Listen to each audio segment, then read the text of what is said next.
Brought to you by Agilus Diagnostics.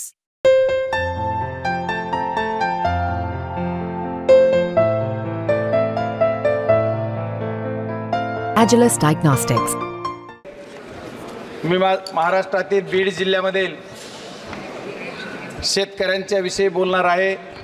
शेतकऱ्यांचा पीक विमा या योजनेखाली शेतकरी आमच्या बीड जिल्ह्यातून बराच वेळेस विमा भरतात, प्रत्येक वर्षी भरतात। 2020 ला शेतकऱ्यांनी विमा भरला। शेतकऱ्यांकडे अशी आर्थिक परिस्थिती, आमच्याकडे दुष्काळी जिल्हा असल्यामुळे शेतकऱ्यांची परिस्थिती तेवढी चांगली नसते, तरी पण शेतकरी विमा भरतात आणि विम्याचे पैसे त्या शेतकऱ्यांना मिळत नाहीत। माझ्या शेजारच्या धाराशिव जिल्हा असेल, परभणी जिल्हा असेल, लातूर जिल्हा असेल, त्यांना पैसे मिळाले, पण माझ्या जिल्ह्याला पैसे मिळाले नाहीत। याच्यासाठी शासनाने सदरील कंपनीला आदेश देऊन माझ्या जिल्ह्यातील लोकांना पैसे मिळायची व्यवस्था करून दिली पाहिजे।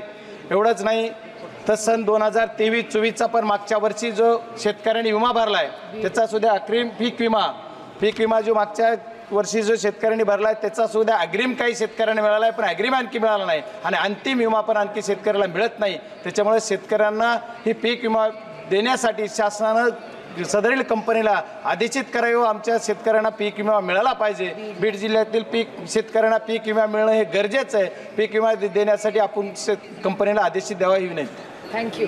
थँक्यू।